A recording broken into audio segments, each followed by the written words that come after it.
늦은 봄의 주말 오후 서울 강남의 한 고급 한정식집. 중후한 나무문을 밀고 들어서자 고급스러운 향과 낮은 정적이 공간을 채웠습니다. 식탁 위에는 정갈하게 놓인 수저 세트, 그리고 중앙에는 값비싼 꽃꽂이가 장식돼 있었습니다. 이곳은 상견례 장소였습니다. 그날의 주인공은 제 아들 윤재민이었고, 저는 그날의 시아버지가 될 예정이었죠. 제 이름은 윤태수, 나이 62세, 그리고 강남 300억대 상가 건물주입니다. 한평생 부동산으로 성공했고 사람 보는 눈이 있다고 자부하며 살아왔습니다. 하지만 그날 제 인생의 눈이 처음으로 흔들렸습니다. 그날은 처음부터 이상하게 불안했습니다. 예비 며느리의 이름은 이소연, 제 아들이 교회에서 만났다고 했습니다. 아버지, 진짜 괜찮은 사람이에요. 단정하고 예의 바르고요. 그 말을 믿었습니다. 아들이 하는 연애에 끼어들고 싶지도 않았고, 이제 결혼할 나이라 축복해주고 싶었습니다. 그날 상견례를 위해 차를 몰고 한정식집 근처 주차장으로 향하는데, 식당 맞은편 골목 어귀에서 낯익은 여자의 뒷모습이 눈에 들어왔습니다. 긴 생머리, 뾰족한 하이힐, 짧은 스커트에 검은 가죽 재킷, 그리고 그녀의 손끝에는 담배 연기가 피어오르고 있었죠. 저는 무심코 그 모습을 눈으로 쫓았습니다.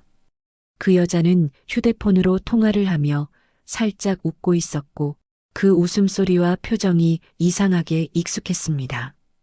어디서 봤더라? 짧은 순간이었지만 제 심장이 이상하게 쿵 하고 내려앉았습니다. 그녀가 전화를 끊고 턱을 살짝 들며 고개를 돌렸을 때, 그 순간 모든 퍼즐이 맞춰졌습니다. 그 얼굴, 2달 전까지 제가 자주 가던 청담동의 고급바 엘로이즈에서 가장 인기 있던 에이스의 얼굴이었습니다. 그녀는 고객을 단번에 사로잡는 눈빛과 미소를 가진 여성이었습니다. 저 역시 몇 번 그곳을 찾았고 가볍게 술을 마시며 세상 이야기를 나누던 적도 있었습니다. 하지만 그때마다 그녀는 단 한 번도 이름을 말하지 않았습니다. 손님, 세상에 이름이 뭐 그리 중요해요? 그 웃던 눈동자가 지금 눈앞에 제 아들의 예비 신부로 서 있었습니다. 제 몸이 순간 얼어붙었습니다. 아니야, 아닐 수도 있지. 스스로 부정하며 눈을 돌리려 했지만 그녀가 바로 그 엘로이즈의 여자라는 확신이 목구멍 깊숙이서 치밀어 오르고 있었습니다. 그녀는 마지막 담배를 비비며 끄더니 깊게 숨을 들이쉬고는 고개를 들어 제가 있는 쪽을 힐끔 봤습니다. 그 시선이 잠시 마주쳤습니다. 순간 그녀의 눈빛이 미묘하게 흔들렸습니다. 그녀 역시 저를 알아본 듯 했습니다. 제 심장은 미친 듯이 뛰었습니다. 그녀는 아무렇지 않다는 듯 미소를 지으며 식당 안으로 들어갔고 저는 그 자리에서 꼼짝도 하지 못했습니다. 설마 진짜 그 여자일까? 아들이 만난 사람이 그런 곳에서 일하던 여자라고? 그 생각이 머릿속을 폭풍처럼 휘몰아쳤습니다. 건물주로, 아버지로, 그리고 남자로서의 자존심이 한꺼번에 무너지는 기분이었습니다. 몇 분 뒤 정신을 겨우 수습하고 식당 안으로 들어갔습니다. 아들은 이미 와 있었고 마주 앉은 여자 옆에는 단정하게 차려입은 부모님이 함께였습니다. 그녀는 깔끔한 흰 블라우스에 단정한 치마를 입고 앉아 있었습니다. 그 모습만 본다면 누가 봐도 품격 있는 예비 며느리의 전형이었습니다. 하지만 저는 그녀의 미소를 보는 순간 그 바에서 보던 그 표정이 떠올랐습니다. 눈가에 살짝 잡히는 웃음선, 고개를 젖히는 습관, 그리고 손끝으로 머리카락을 넘기는 버릇까지 똑같았습니다. 아들이 밝게 웃으며 소개했습니다. 아버지, 인사드리세요. 이소연 씨예요. 그녀는 고개를 숙이며 공손하게 인사했습니다. 안녕하세요. 처음 뵙겠습니다. 윤재민 씨 아버님. 목소리까지 같았습니다. 낯익은 톤, 낮고 살짝 호흡이 섞인 그 목소리. 제 가슴은 얼어붙었습니다. 저는 그 순간 눈앞의 모든 게 흔들리기 시작했습니다. 이 여자가 정말 그 엘로이즈의 에이스라면 내 아들이 지금 어떤 사람과 결혼하려 하는 거지? 그녀는 아무렇지 않게 식탁 위 물잔을 들어 조용히 한 모금 마셨습니다. 그 손끝엔 약하게 떨림이 느껴졌고 그때 제 확신은 완전히 굳어졌습니다. 그녀 역시 저를 알아보고 있었습니다. 하지만 아무 일 없다는 듯 미소를 짓고 있었죠. 마치 이 상황을 이미 예상이라도 한 듯한 얼굴로. 그날의 상견례는 그렇게 시작되었습니다. 하지만 제 마음속에서는 이미 이 결혼 절대 안 된다. 라는 결론이 내려지고 있었습니다. 상견례 자리에 앉은 순간부터 공기가 묘하게 달랐습니다. 겉보기엔 웃음이 오가고 예의 바른 대화가 이어졌지만 그 속엔 서로 다른 시선과 계산이 엉켜 있었습니다. 저는 정면에 앉은 이소연을 바라보며 내내 숟가락을 들지도 못했습니다. 아들은 긴장했는지 연신 말을 이어가려 애쓰고 있었습니다. 아버지, 이소연 씨는 대학 때 사회복지학을 전공했어요. 지금은 보육원 후원단체에서 일하고 있고요. 그녀는 고개를 숙이며 미소를 지었습니다. 네, 아직 부족하지만 아이들을 돕는 일이 좋아서요. 그 말에 상대 부모는 흐뭇하게 웃었습니다. 그녀의 어머니는 교양 있는 인상에 아버지는 약간의 중후한 기품이 느껴졌습니다. 분명 외형상으로는 아무런 흠이 없었습니다. 하지만 내 마음속은 점점 조여들었습니다.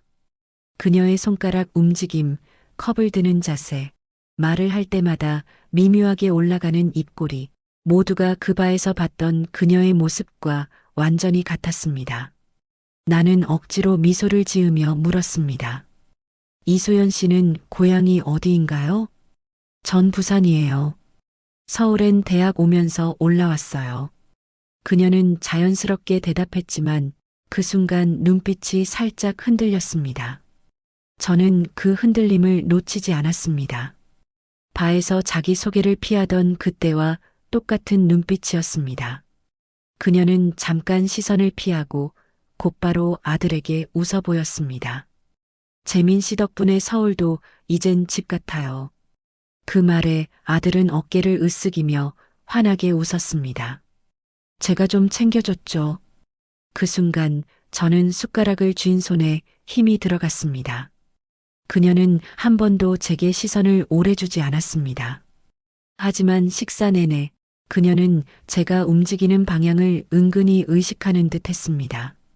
물이 다 떨어지면 얼른 따라주고 반찬을 권할 때면 아버님 드셔보세요 하며 아주 자연스럽게 예의를 차렸습니다. 그녀는 완벽했습니다. 너무 완벽해서 오히려 불안했습니다. 내 머릿속엔 한 장면이 떠올랐습니다. 청담동의 그 바, 은은한 조명 아래 그녀가 와인을 따르며 말하던 장면. 사람들은 다 겉모습으로만 평가하죠. 전 그런 시선이 싫어요. 그때 그 말을 듣고도 대수롭지 않게 넘겼습니다. 하지만 지금 생각하면 그녀는 그날부터 이미 이중의 얼굴을 연습하고 있었던 겁니다. 아버님, 괜찮으세요? 아들의 목소리에 정신이 번쩍 들었습니다. 제가 한동안 아무 말 없이 앉아 있었던 겁니다. 아, 그래. 괜찮아. 그냥 긴장돼서 그래. 억지로 웃으며 대답했습니다. 그녀는 제 눈을 피하며 미묘하게 입술을 다물었습니다. 식사가 중반쯤 이어질 무렵 그녀의 아버지가 제게 말을 걸었습니다. 윤 회장님 들었습니다. 상가 여러 채 가지고 계시다면서요? 아, 예. 뭐 그럭저럭 살만합니다. 우리 소연이도 이런 좋은 분의 가정에 시집가게 돼서 다행이에요. 그 말에 모두가 웃었습니다. 하지만 그 웃음소리 사이에서 나는 오직 그녀의 숨소리만 들리는 듯 했습니다. 그녀는 조용히 물컵을 들고 눈을 내리깔았습니다. 그때 저는 확실히 봤습니다. 그녀의 오른손 손가락에 남은 희미한 자국, 반지 자국이었습니다. 이 여자가 정말 미혼이 맞을까? 순간 머릿속이 복잡해졌습니다. 식사가 끝나갈 즈음 그녀의 어머니가 살짝 말을 돌렸습니다. 우리 소연이 사실은 지난달까지 외국계 회사에 있었어요. 요즘은 그만두고 봉사활동하면서 지내요. 그녀는 고개를 끄덕이며 미소 지었지만 그 미소는 왠지 인위적이었습니다.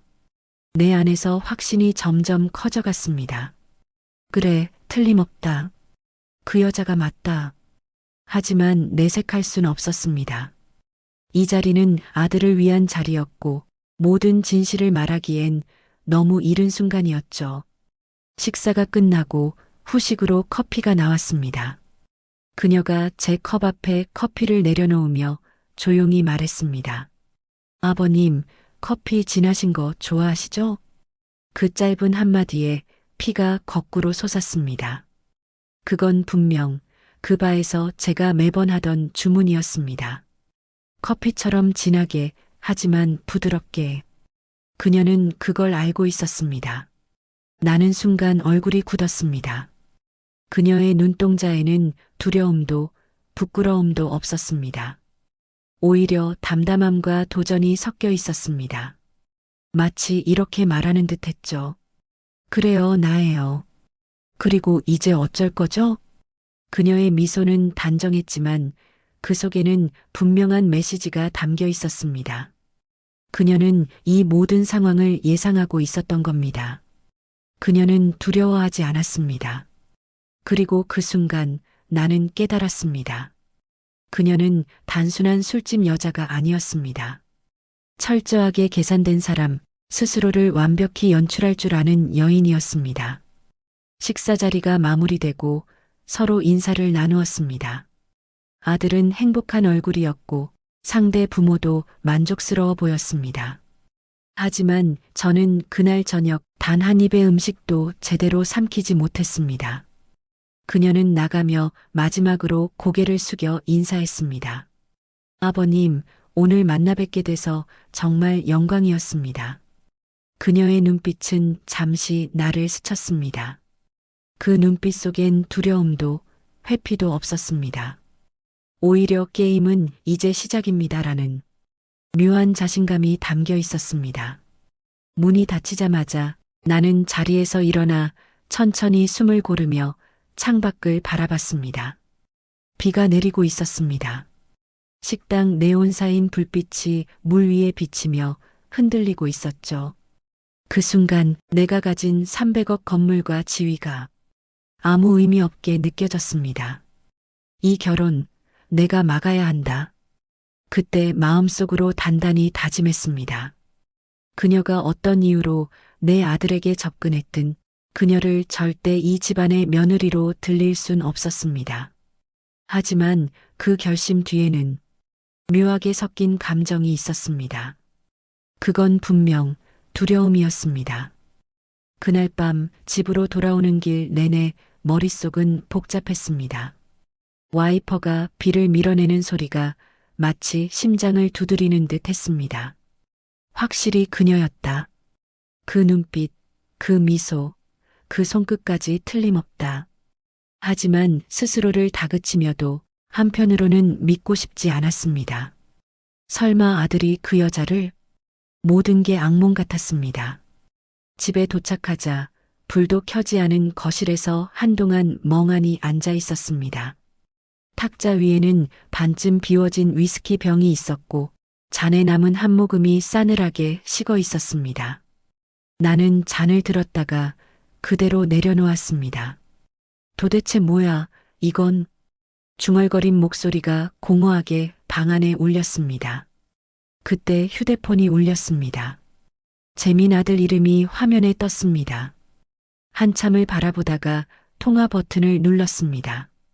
아버지, 오늘 자리 괜찮으셨어요? 괜찮지 뭐.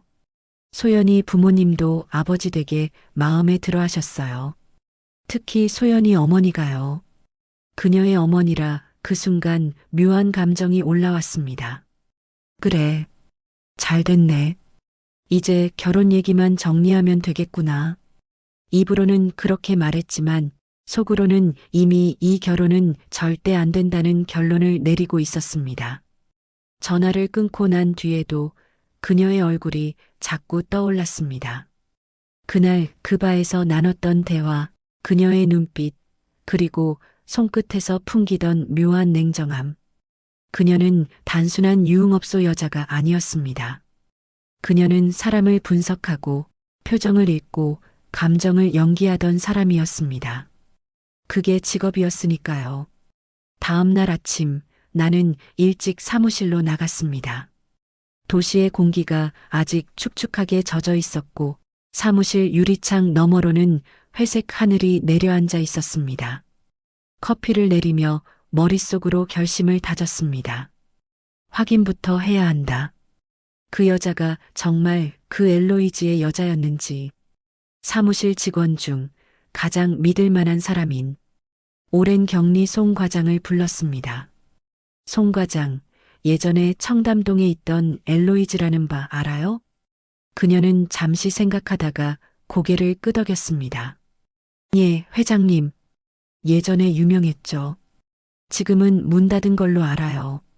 그래요? 주인이 누구였는지 알아볼 수 있습니까? 조용히 알아보겠습니다.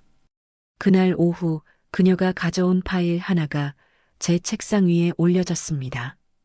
회장님, 그 반은 3개월 전에 폐업했습니다. 그런데 특이한 게 명의가 이소연으로 돼 있더군요. 그 말을 듣는 순간 제 손이 굳어졌습니다. 뭐라고요? 예비 며느리 이름이랑 같다고요? 예, 주민번호는 다르지만 생년월일이 같았습니다.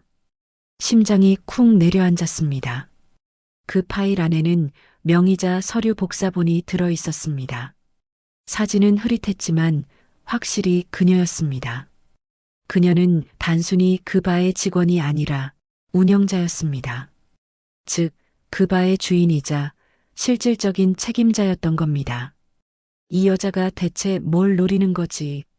나는 사진을 손끝으로 눌러보며 낮게 중얼거렸습니다. 그녀가 아들을 만난 것도 교회에서라기보다 철저히 계산된 접근이었을지도 몰랐습니다. 300억 건물주 집안, 상류층 혼맥, 안정된 삶. 그녀라면 그런 그림을 만들어낼 이유가 충분했습니다. 그날 저녁 집으로 돌아와 아들의 SNS를 살펴봤습니다. 둘이 함께 찍은 사진들이 가득했습니다. 사진 속 그녀는 밝고 순수해 보였습니다. 하지만 나는 그 미소 뒤의 냉정함을 알고 있었습니다. 사진을 넘기다 멈칫했습니다. 한 장의 사진이 제 시선을 붙잡았습니다. 해시태그에 이렇게 적혀 있었죠. 해시태그 엘로이즈에서의 추억 해시태그 그때 그 시절. 순간 피가 거꾸로 솟았습니다. 그녀가 일부러 남긴 건가? 나에게 보내는 메시지인가?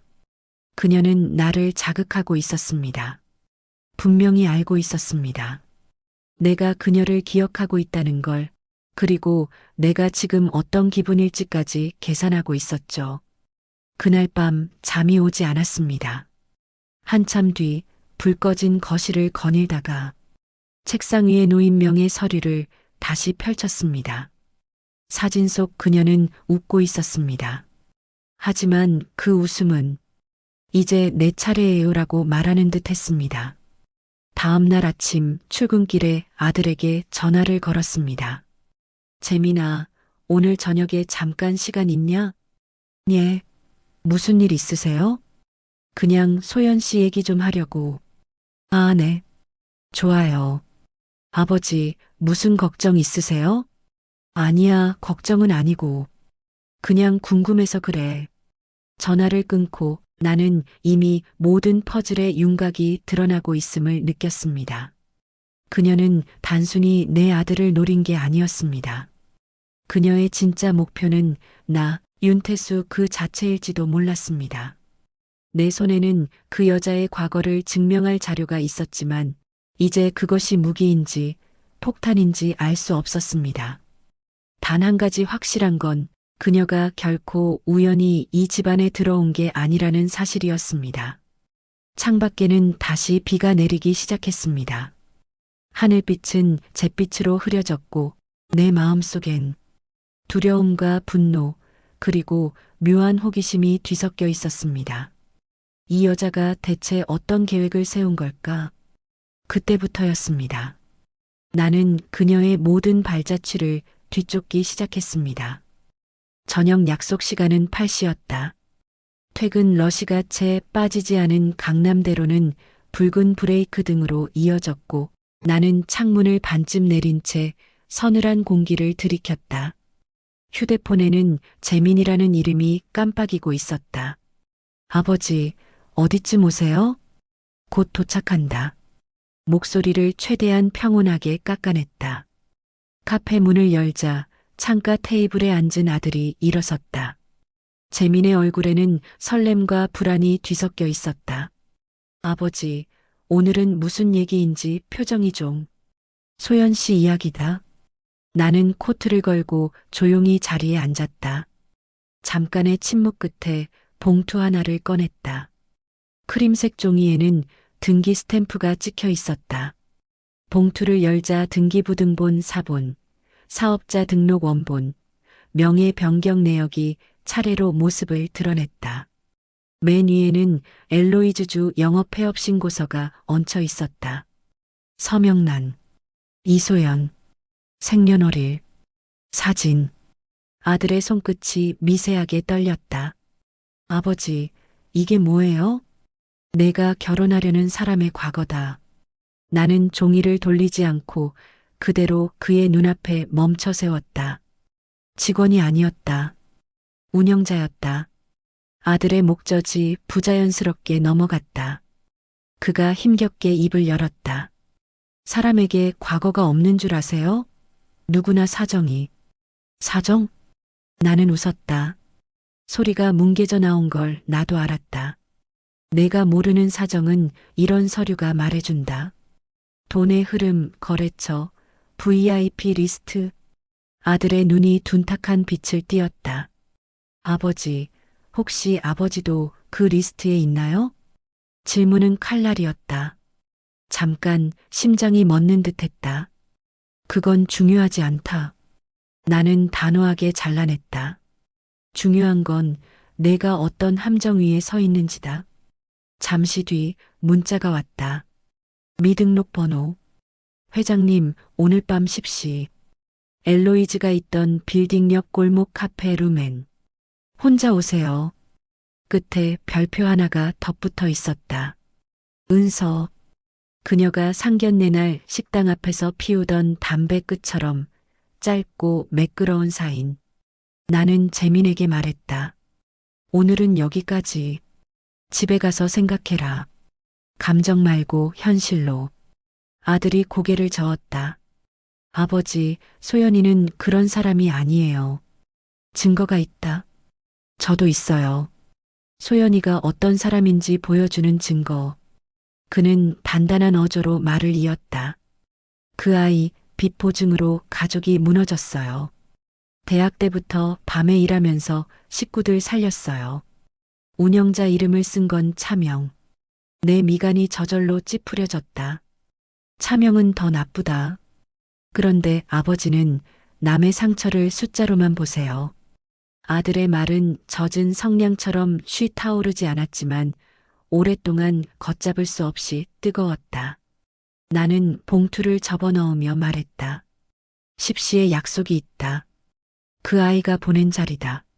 마지막 확인을 하겠다. 아들은 나를 똑바로 바라보았다. 그녀를 상처내려고 부르지 마세요. 대답 들으세요. 그리고 우리를 믿어주세요. 9시 58분. 골목은 비가 그친 뒤 특유의 달큰한 먼지 냄새로 눅덕했다. 루멘의 창에는 레몬빛 조명이 둥글게 번지고 창가에 앉은 그녀의 실루엣이 얇게 흔들렸다. 문을 여니 벨소리가 짧게 울렸다. 그녀는 흰 니트와 짙은 회색 코트를 걸치고 있었다. 상견례 때의 단정함보다 바의 그림자와 더 가까운 고요였다. 나는 마주 앉자마자 물었다. 왜 우리 집안에 들어왔나? 그녀는 커피를 젓던 스푼을 내려놓고 정면을 봤다. 처음부터 당신 집안을 노린 건 아니에요. 그럼 무엇을? 벗어나려고요. 과거에서 단정한 문장, 단호한 톤. 그녀의 방식이었다. 운영자 서류가 있다. 압니다. 알면서 상견례에 나왔다? 예. 뻔뻔하군. 살아남으려면요.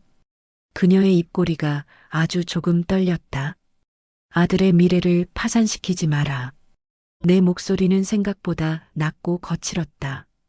그녀는 한숨을 쉬고 가방에서 작은 봉투를 꺼냈다. 이건 제 과거의 전부예요. 국세청 합의서, 채무 변제 내역, 차명 계약 해지서. 나는 종이를 넘겼다. 숫자와 도장이 빽빽했다.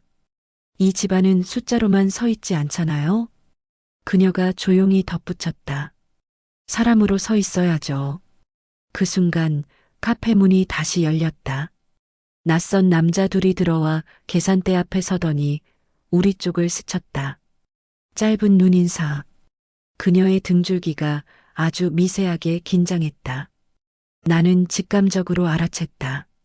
감시 혹은 보험. 내 휴대폰이 진동했다. 회장님, 기사 준비됐습니다. 엘로이즈 운영자 이소연, 상류층 혼맥 노려. 업로드 승인만 주세요. 프리랜서 기자. 오래전부터 내 앞길을 닦아주던 익숙한 손. 나는 그녀를 보았다. 그녀도 내가 뭘 읽는지 알아차린 듯 눈을 떼지 않았다. 멈춰주세요. 그녀가 먼저 말했다. 과거를 던져서 우리를 구워먹는 기사 필요 없다. 널 보호하라고?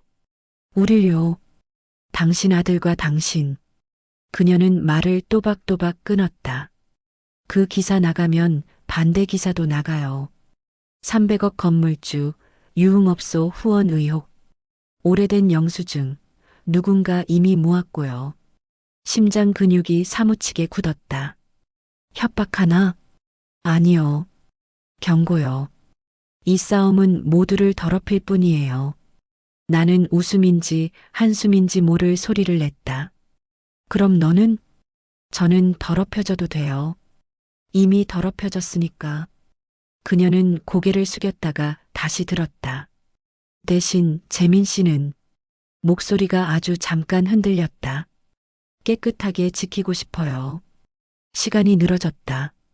커피 표면에 작은 원이 퍼지다 사라졌다. 나는 휴대폰 화면의 승인 버튼 위에 손가락을 올렸다가 화면을 꺼버렸다. 그녀의 어깨가 아주 미세하게 내려앉았다. 오늘은 아니다. 그녀의 눈빛이 내 결정을 읽었다. 그러나 폭로의 불은 이미 다른 곳에서 붙고 있었다. 카페를 나서는데 송 과장의 부재중 전화가 세 통 떠 있었다. 전화를 걸자 다급한 목소리. 회장님, 큰일 났습니다. SNS에 상견례 사진이 올라왔어요. 엘로이즈 해시태그와 함께. 누가? 익명 계정인데 위치 태그가 오늘 그 카페 골목입니다. 나는 뒤를 돌아봤다. 네온 간판 아래의 장광, 창에 비친 우리의 실루엣, 그리고 출입문 위 카메라. 누군가 일부러 찍고 올렸다. 10분 후 또 하나의 메시지. 윤태수 회장님, 내일 오전 9시. 귀하의 건물 로비에서 기자 간담회를 열겠습니다.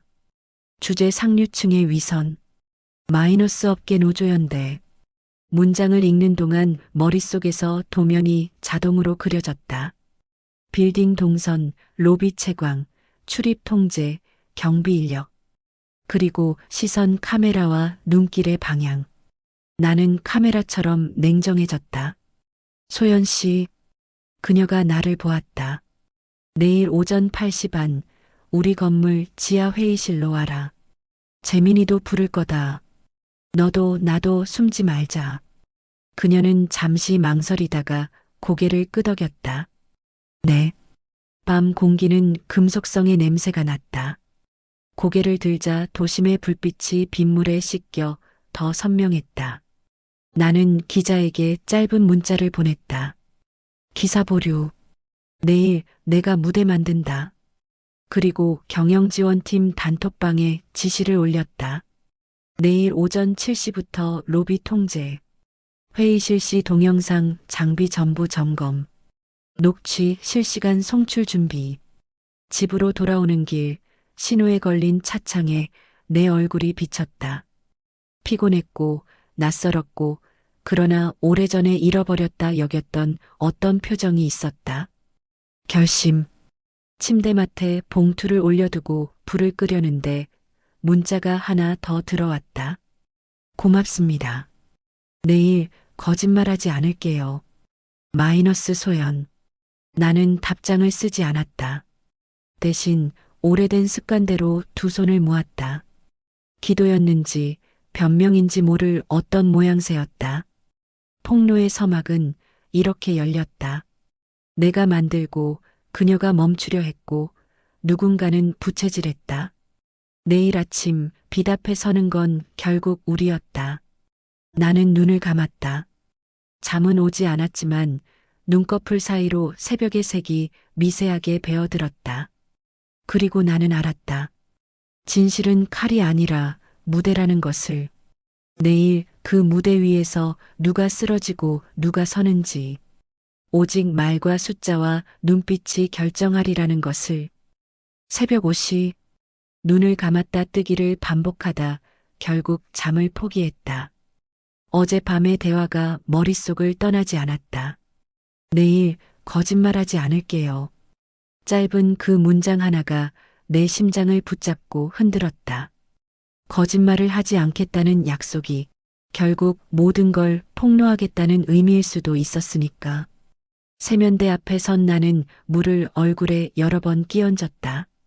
거울 속의 얼굴은 낯설 만큼 굳어 있었다. 오늘 끝내자. 낮은 목소리로 그렇게 말하고 양복을 입었다. 넥타이를 매는 손끝이 미세하게 떨렸다. 빌딩 로비에는 이미 준비가 끝나 있었다. 직원들은 아침 일찍부터 움직였고 경비팀은 언론 출입 명단을 확인하고 있었다. 그러나 그보다 먼저 온 건 휴대폰 알림창을 뒤덮은 익명 커뮤니티 기사 캡처였다. 단독 300억 건물주, 예비 며느리 유흥업소 출신 폭로, 청담동 엘로이즈 실소유주, 재벌가 혼맥 노려, 윤태수 회장 아들, 폭로 하루 전 기자회견 예고. 나는 화면을 덮었다. 아무리 통제해도 이미 불은 번지고 있었다. 사람들이 진실보다 누가 더 추앙가에 집중하고 있었다. 8시 반. 회의실 문이 열리며 그녀가 들어왔다. 흰 블라우스에 베이지색 코트를 입은 소연. 화장기 없는 얼굴, 하지만 당당했다. 그녀 뒤로 재민이 들어왔다. 그는 피곤하고 분노에 잠긴 얼굴이었다. 소연 씨, 왔습니다. 그녀의 목소리는 조용했지만 단단했다. 나는 고개를 끄덕이며 자리에 앉았다. 책상 위에는 녹음기와 서류, 그리고 커버를 벗긴 마이크가 놓여 있었다. 오늘은 거짓말하지 말자. 내가 먼저 말했다. 그녀가 고개를 끄덕였다. 약속했잖아요. 잠시 정적이 흘렀다. 그때 문이 열리며 기자들이 밀려 들어왔다. 카메라 셔터 소리가 잇따라 터졌다.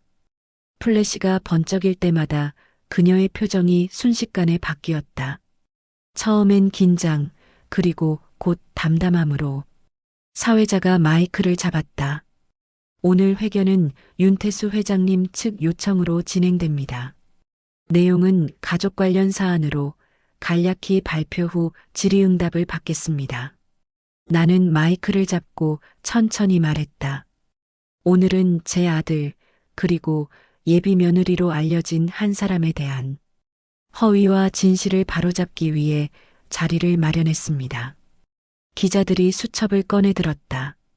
소연은 시선을 내리깔았다. 그동안 사실 확인 없이 퍼진 유흥업소 관련 소문은 저희 가족에게 큰 상처를 줬습니다. 내 목소리가 회의실을 가득 메웠다. 그러나 모든 책임은 저에게 있습니다. 순간 회의실이 조용해졌다. 재민이 놀란 얼굴로 나를 바라봤다. 소연의 손끝이 미세하게 떨렸다. 15년 전 제 사업이 어려울 때 엘로이즈라는 장소를 통해 몇몇 사람들을 만났습니다. 그 과정에서 부적절한 인연이 있었고 그때 만난 사람이 지금 제 아들의 예비 신부였습니다. 카메라 플래시가 폭풍처럼 터졌다. 그녀는 제 아들과 아무 상관이 없는 과거를 가지고 있습니다. 제가 모르는 사이 제 과거가 제 아들에게 닿은 것입니다. 기자들 사이에서 웅성거림이 일었다. 유흥업소 인연, 아버지와 예비 며느리 관계. 수많은 추측이 흩어졌다. 나는 눈을 감았다가 떴다. 오늘 저는 이 자리를 통해 사과드립니다. 그녀는 제 아들의 행복을 빼앗을 사람이 아닙니다. 오히려 이 집안의 과오를 감당한 사람입니다. 소연의 눈가가 붉어졌다. 그녀가 천천히 자리에서 일어나 마이크를 잡았다. 저는 숨기지 않겠습니다. 그녀는 깊게 숨을 들이켰다. 저는 엘로이즈의 운영자였습니다. 그러나 그곳에서 일하던 시절 저는 빚과 병든 어머니를 책임져야 했습니다. 제가 한 일은 부끄럽지만 그 부끄러움이 제 전부는 아닙니다. 그녀의 목소리는 떨리지 않았다. 그리고 윤 회장님께는 감사했습니다. 저를 인간답게 대해준 몇 안 되는 손님이셨으니까요. 순간 회의실이 얼어붙었다. 나는 숨이 멎을 듯했다. 하지만 제 마음은 그날부터 지금까지 깨끗했습니다. 재민 씨와의 인연은 우연이었지만 저는 그를 진심으로 사랑합니다. 그녀가 마지막 문장을 말할 때 눈물이 한 줄 흘렀다. 재민이 자리에서 일어났다. 그만하세요. 기자분들, 이제 됐죠? 사람이 과거 하나로 다 정의되나요? 우린 사랑합니다. 그게 다예요. 그의 목소리가 회의실에 울렸다. 몇몇 기자들은 조용히 카메라를 내렸다. 그러나 한쪽 구석에서 한 기자가 외쳤다. 윤 회장님, 이 모든 게 계획된 일 아닙니까? 상류층 이미지 세탁쇼 아닙니까? 그 말에 나의 눈빛이 차갑게 바뀌었다. 진실이 쇼로 보인다면 당신들의 눈엔 거짓밖에 없겠죠. 카메라가 내 얼굴을 잡았다. 그 순간 나는 알았다. 이 장면이 방송에 나가면 300억 건물주 가문의 붕괴라는 제목이 붙을 거라는 걸. 하지만 이상하게도 내 마음속에는 더 이상 두려움이 없었다. 소연의 고백, 아들의 울분, 그리고 내 선택이 모두 한 줄로 이어져 있었다. 기자회견이 끝나자 사람들은 웅성거리며 밖으로 나갔다. 소연은 눈물을 닦으며 나에게 다가왔다. 감사합니다, 회장님. 고맙다는 말하지 마라. 그래도요, 오늘만큼은.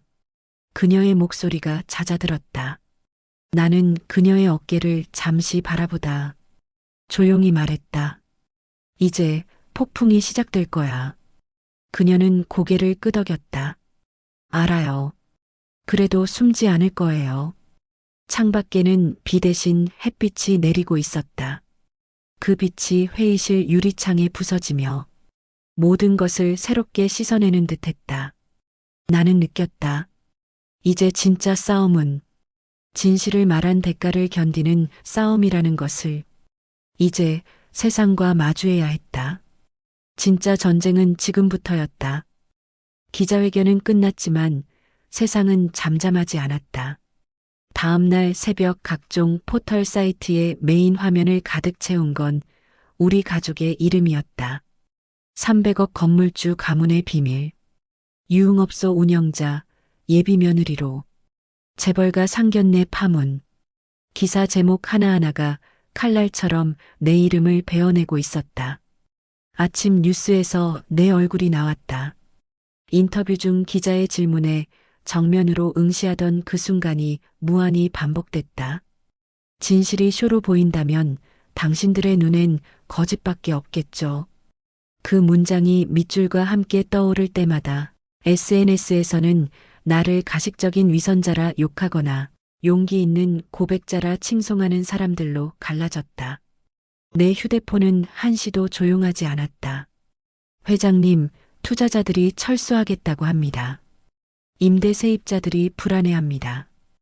은행에서 대출 상환 조기 검토 통보가 왔습니다. 직원들의 목소리가 뒤엉켜 들려왔다. 하룻밤 사이 제국은 흔들리기 시작했다. 책상 위엔 서류와 계약서, 그리고 수많은 전화를 담은 메모들이 쌓여갔다. 하지만 내 마음을 가장 무겁게 짓눌렀던 건 신문에 실린 한 장의 사진이었다. 플래시 속에서 나와 소연이 나란히 선 모습. 나는 그녀를 지키려 한 사람이었는데 사진 속의 나는 마치 그녀를 이용한 사람처럼 보였다. 그날 오후 재민이 사무실로 찾아왔다. 문이 열리자마자 그는 거칠게 말문을 열었다. 이게 원하신 결과예요? 조용히 해라. 조용히요? 회사, 아버지 이름 다 망가졌잖아요. 그의 목소리는 분노와 슬픔이 뒤섞인 울음이었다. 난 내 미래를 지키려 했다. 지키셨어요? 지금 사람들은 저를 유흥업소 여자를 사랑한 바보라고 부릅니다. 소연이는 노렸던 여자라고 욕먹고요. 이게 보호예요? 나는 그를 바라봤다. 아들의 얼굴엔 내가 한때 세상을 향해 던지던 분노가 비쳤다. 넌 아직 모른다. 세상은 진실보다 낙인을 더 오래 기억한다. 그럼 아버지는요? 아버지는 그 낙인에서 벗어났어요? 그 한마디에 나는 말문이 막혔다. 재미는 더 이상 말을 잇지 않았다. 소연이는 잠깐 쉬러 갔어요. 병원에서요. 아버지가 세상 앞에서 그렇게 고백한 날부터 그녀는 한숨도 못 잤어요. 그는 서류를 던지듯 내려놓고 나갔다. 문이 닫히자 사무실의 공기가 무겁게 가라앉았다. 밤 창밖의 불빛이 점점 꺼져갈 무렵 전화가 울렸다. 번호는 없었다. 윤태수 회장님이시죠? 낯선 남자의 목소리였다. 소연 양이 병원에서 나갔습니다. 뭐라고요? 퇴원 절차도 없이 나갔어요. 아무 말도 없이 사라졌습니다. 그 말을 듣는 순간 모든 피가 머리끝으로 몰렸다. 나는 재킷을 챙겨 입고 바로 차를 몰았다. 밤거리를 뚫고 달리는 동안 머릿속엔 단 하나의 생각만 맴돌았다. 그녀가 도망친 게 아니라면 어디로 간 거지? 그녀의 고향, 부산. 처음 그녀가 고향이 부산이라 말했을 때 느꼈던 이상한 떨림이 떠올랐다. 그건 거짓말의 냄새가 아니라 피난처의 냄새였다. 나는 운전석을 움켜쥔 손에 힘을 줬다. 그래, 거기로 갔겠지. 다음 날 새벽 부산역에 도착했다. 아직 해가 뜨지 않은 회색 하늘 아래 역 주변의 간판 불빛이 희미하게 깜빡였다. 나는 역 근처 숙소들을 뒤지며 그녀의 흔적을 찾았다. 그리고 두 번째 여관에서 프런트 여직원이 조심스럽게 말했다. 어젯밤 젊은 여자 한 분이 오셨어요. 서울에서 왔다면서 오늘 새벽엔 나간다고. 혹시 이름이 이소연 씨요. 심장이 내려앉았다. 어디로 간다고 했습니까? 바다 쪽이요. 그냥 바다 보고 싶다고 하셨어요. 나는 곧장 해운대로 차를 몰았다. 그녀는 해안가 벤치에 앉아 있었다. 긴 머리가 바람에 흩날렸고 손엔 작은 노트가 들려 있었다. 나는 조심스럽게 다가갔다. 그녀가 고개를 들었다. 오실 줄 알았어요. 왜 여기에 있나? 조용히 있고 싶었어요. 어제 너무 많은 말이 오갔잖아요. 그녀는 노트를 내밀었다. 그 안엔 손으로 쓴 짧은 문장들이 빼곡히 적혀 있었다. 사람들은 진실을 듣고 싶어 하지 않는다. 내가 아닌 내가 되어야 사랑받았다. 이젠 아무도 탓하지 않겠다. 이건 뭔가 저의 마지막 기록이에요. 그리고 회장님께 드리고 싶었어요. 왜 나한테? 당신도 거짓을 감당하느라 고생했으니까요. 나는 말없이 노트를 받았다. 그녀의 눈동자는 잔잔했다. 소연 씨, 이제 그만 돌아가자. 도망치는 게 답이 아니다. 그녀가 고개를 저었다. 이건 도망이 아니라 숨고르기예요. 재민이가 찾고 있다. 그녀의 입꼬리가 슬며시 올라갔다. 그 아이는 절 믿어요. 하지만 그 믿음이 그 아이 인생을 망치게 하고 싶지 않아요. 나는 아무 말도 하지 못했다. 그녀가 일어나 바다 쪽으로 걸었다. 파도가 발목에 닿고 바람이 그녀의 머리카락을 날렸다. 소연 씨, 그녀가 멈춰섰다. 돌아와. 내가 사라지면 더 이상 진실을 말할 수 없어. 그녀는 천천히 돌아서며 말했다. 진실은 이미 말해졌어요.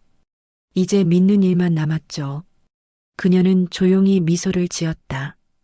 그 미소는 슬펐지만 평온했다.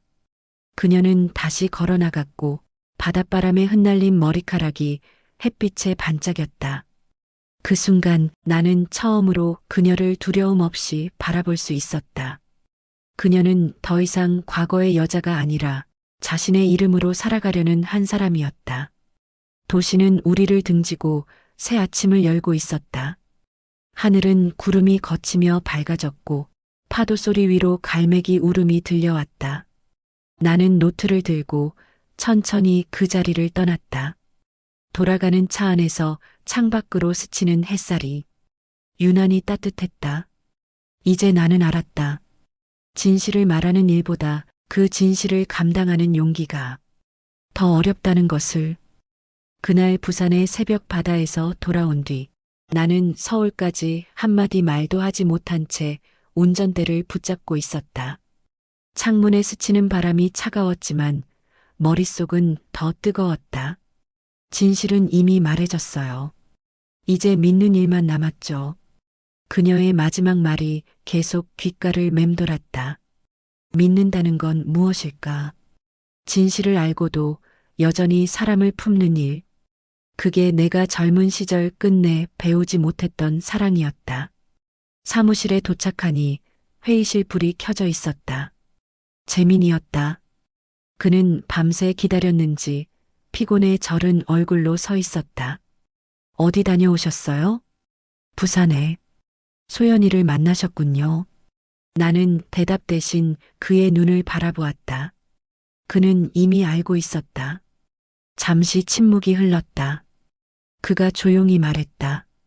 아버지, 전 소연이를 포기 못하겠어요. 그 애가 널 떠났어. 떠난 게 아니라 지키는 거예요. 그 말이 내 심장을 세게 쳤다. 지킨다는 말. 그건 내가 평생 해온 말이었다. 그러나 나는 늘 내 것을 지켰지 사람을 지킨 적은 없었다. 나는 창문 쪽으로 걸어가 커튼을 열었다. 아침 햇살이 빌딩 사이로 비집고 들어왔다. 재민아, 내가 정말 그 애를 믿는다면 내 이름으로 지켜라. 그가 놀란 듯 고개를 들었다. 내 이름으로? 그래. 이제 내 이름이 아니라 너의 이름으로 책임져라. 아버지는요? 나는 조용히 웃었다. 나는 이제 내려놓을 때가 됐다. 그날 오후 회사 로비에 직원들이 모였다. 언론은 여전히 회사 정문을 지키고 있었고 일부 세입자들은 계약 해지를 요구했다. 모든 시선이 나를 향해 있었지만 나는 그 자리에서 공식적으로 발표했다. 오늘부로 회장직에서 물러납니다.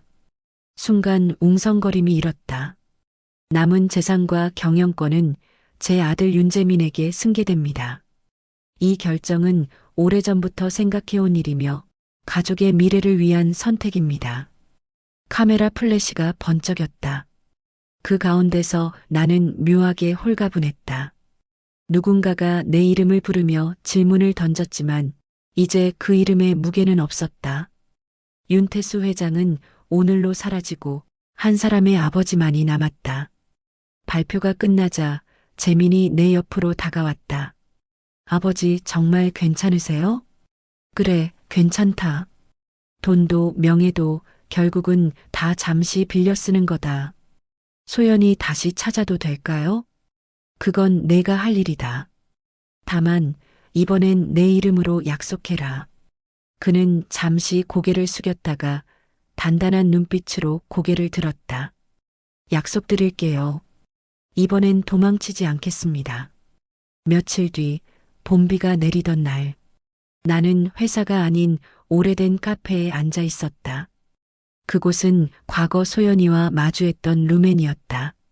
창밖으로 흐릿한 빗줄기가 유리창을 타고 흘렀고 그 위로 누군가의 그림자가 어른거렸다.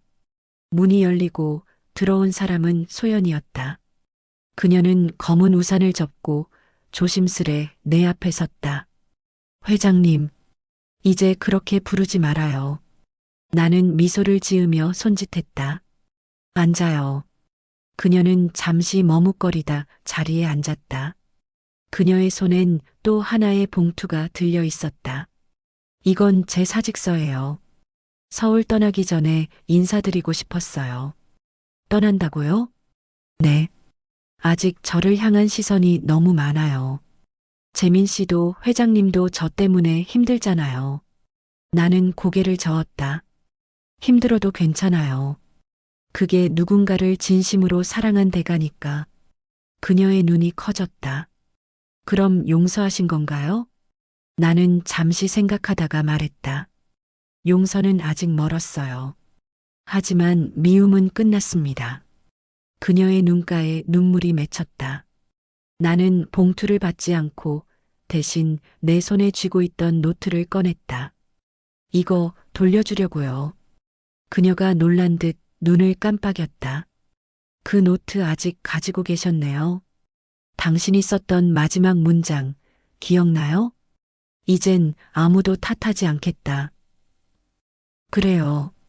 그 문장을 이제 나도 내 마음에 적었습니다.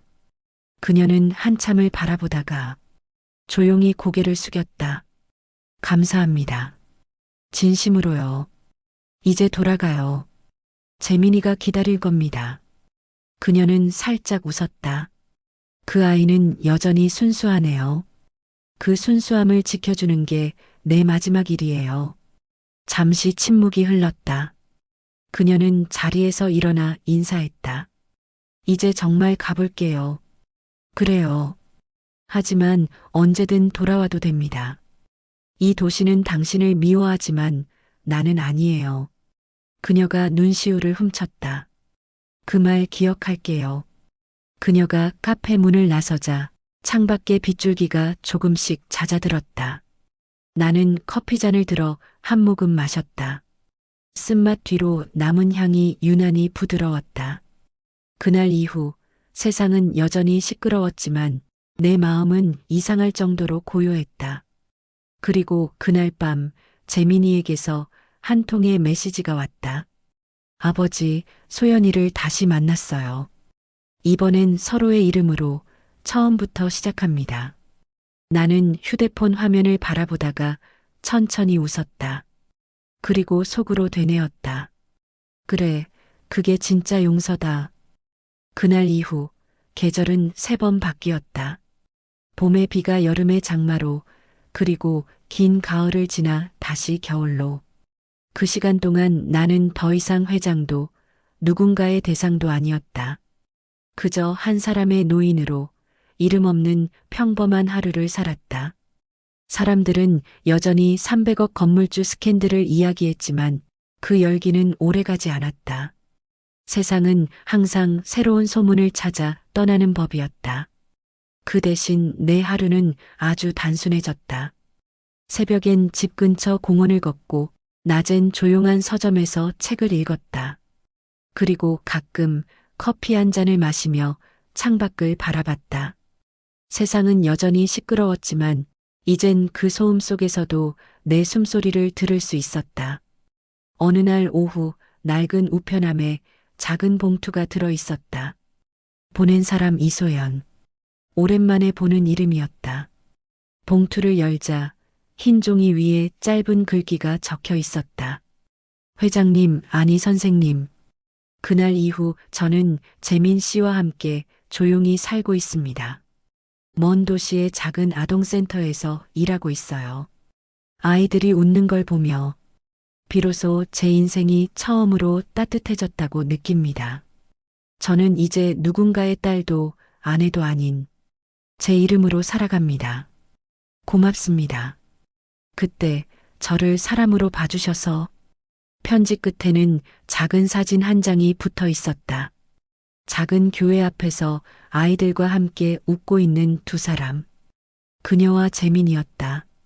그들의 얼굴엔 평화가 깃들어 있었다. 사진 속 배경엔 은혜 아동센터라는 간판이 보였다. 나는 그 글자를 천천히 읽었다. 은혜, 그 단어가 유난히 오래 가슴에 남았다. 그날 밤 나는 서재에서 오래된 상자를 꺼냈다. 그 안엔 내 이름이 새겨진 명함들, 수십 년간의 계약서, 그리고 회의실에서 마이크를 쥐던 사진들이 있었다. 나는 그것들을 하나씩 꺼내 불빛 아래에 놓았다. 윤태수 회장. 그 이름은 더 이상 내 것이 아니었다. 나는 명함들을 차례로 찢었다. 그리고 마지막으로 소연이의 노트를 꺼냈다. 노트의 마지막 장엔 그녀의 손글씨로 이런 문장이 적혀 있었다. 사람은 이름으로 살아가지 않는다. 결국 남는 건 마음이다. 나는 그 문장을 손끝으로 천천히 짚었다. 그리고 조용히 웃었다. 그래, 맞는 말이야. 다음 날 나는 버려진 땅을 한 구획 샀다. 그곳은 오래전 재개발에 밀려 방치된 빈터였다. 잡초가 무릎까지 자라 있었지만 어쩐지 그곳이 내 마지막 일터가 될 것 같았다. 며칠 후 작은 간판이 세워졌다. 윤재단 마음의 집. 그곳은 아이들과 청년들을 위한 배움터이자 쉼터였다. 이름을 올리지 않았다. 그저 윤이라는 한 글자만 새겨 넣었다. 내 이름이 아니라 그들이 살아갈 희망의 뿌리가 되길 바라며. 시간이 흘러 개원식 날이 왔다. 햇살이 유리창을 뚫고 들어와 방 안을 따뜻하게 채웠다. 그날 낯익은 발소리가 들렸다. 뒤를 돌아보니 재민과 소연이 서 있었다. 그녀는 흰 셔츠에 베이지색 코트를 걸치고 있었다. 예전보다 훨씬 단정하고 깊어진 얼굴이었다. 축하드려요, 회장님. 이젠 그 이름 그만 쓰라 했잖아요. 나는 웃었다. 이제 그냥 윤 선생이면 돼. 그럼 윤 선생님. 그녀는 미소를 지었다. 아이들이 뛰어놀고 웃음소리가 울려 퍼졌다. 햇살이 벽을 타고 내려오며 내 손끝에 따뜻하게 닿았다. 그때 나는 처음으로 깨달았다. 진실은 때로 고통스럽지만 그 고통을 견딘 사람만이 진짜 자유를 얻는다는 것을. 그날 저녁 모두가 돌아간 뒤 나는 홀로 교실 불을 껐다. 창밖으로는 겨울 하늘이 별빛으로 반짝였다. 탁자 위엔 소연이의 편지가 놓여 있었다. 나는 천천히 그 위에 손을 얹었다. 이젠 이름이 없어도 괜찮다. 작게 중얼거렸다. 누구의 아버지도 회장도 아닌 한 사람으로서의 나. 그 이름 없는 평화 속에서 나는 처음으로 완전히 자유로웠다. 그 순간 내 안의 지난 날들이 천천히 사라졌다. 그리고 오직 한 문장만 남았다. 사람은 이름이 아니라 마음으로 남는다. 나는 창밖을 바라보며 미소 지었다. 눈발이 조용히 흩날리고 있었다. 그 하얀 빛 속에서 나는 드디어 오래된 이름을 내려놓았다.